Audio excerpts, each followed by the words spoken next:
उसको छोड़ना, उसको गए मैसेज गया, उसको छोड़ने मैसेज नहीं लिखे, मैसेज जाने से नहीं होगा। तो क्या उसको एसआईटी जांच के लिए लिखा जाएगा कि नहीं?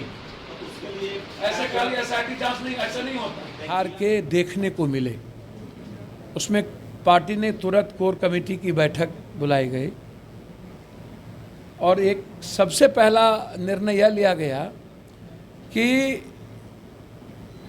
कोरोना छोड़ कोई बीमारी भारत में नहीं बची, ना तो कहीं कीमो, ना कैंसर, लोग परेशान, लोग एम्बुलेंस में, लोग मर रहे हैं, नेचुरल बीमारी के चलते लोग ज़्यादा मर रहे हैं। ओपीडी बंद हो गई, इलाज बंद हो गए, न्यूमोनिया के, टाइफाइड का, अन्य चीज़ों का। पूरे भारत से लगता है कि एक ही बीमारी बच गई है और लगभग बीमारी भाग गई। आप जितने सरकारी अस्पताल हैं उसकी स्थिति आप देख लीजिए। तो हम लोग इस पर बहुत गंभीर हुए कि हम लोग को क्या करना चाहिए। एक दूसरा चीज़ कोरोना, तो कोरोना में आपके पास वैक्सीन नहीं है, आपके पास ऑक्सीजन नहीं है, आपके पास बेड नहीं है। आप कंप्लीट पूंजीपतियों को बढ़ाने के लिए उसके प्राइवेट अस्पताल को ले लिए हैं और वहाँ पर 35,000 रुपया फिक्स, सीधा पारस में 35,000 रुपया। आपने क्यों रेट फिक्स नहीं किया? क्यों आप गवर्नमेंट नहीं देंगे? सरकार दे, क्यों कॉमन आदमी पैसा देगा? आप मैदानता को आप घोषित करिए, क्यों नहीं आप कर रहे हैं? ये डर क्यों? 10 बजे रात में कर्फ्यू, जब 10 बजे के बाद हम सोते हैं तो तब कर्फ्यू क्यों? कर्फ्यू के नाम पर आप डरा रहे हैं। रैली में आप 8 साल 9 साल के बंद हो रहा है, कुंभ का मेला लगा हुआ है, पूरा स्टेशन भरा हुआ है, प्रवासी मजदूर भूख से मर रहा है। आप अभी तक पैकेज घोषणा नहीं किए प्रवासी मजदूरों के लिए। आप 6,000 रुपया महीना की घोषणा करिए हर कीमत पर। आपको कोई क्वारंटाइन सेंटर बनाने की जरूरत नहीं है। आप घर में आइसोलेट करिए और जहां पर दिक्कत हो उसको आप भेजिए।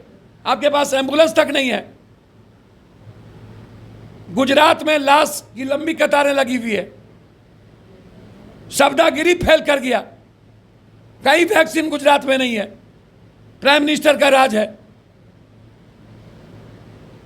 ये डर क्यों पैदा किया जा रहा है? गुजरात मोटेल नॉर्मल क्यों नहीं? हालात अच्छे नहीं हैं। नेता लोग डबल डोज, अभी क्या डबल डोज? लेने वाले नेता ये हमारे पार्टी का है कि ओवर डोज लेने वाला नेता डबल डोज ले रहे हैं और आम आदमी को मिल ही नहीं रहा है। यह स्थिति है।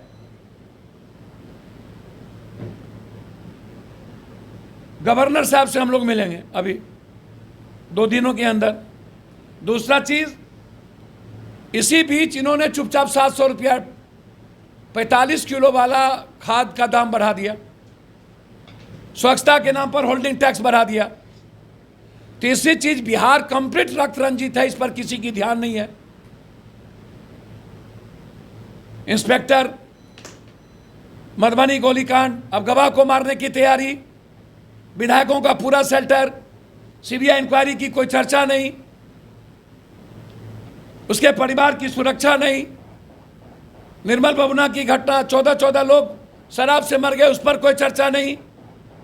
तो इन मुद्दों को लेकर हम लोग गवर्नर हाउस से मिलेंगे, सीबीआई इंक्वायरी की मांग करेंगे और कैसे आम आदमी आम बीमारियों से कैसे सही तरीके से सरकारी अस्पताल में उसका इलाज हो, उसकी सुनिश्चित हो, कैसे ऑक्सीजन मिले, वैक्सीन कैसे उपलब्ध हो।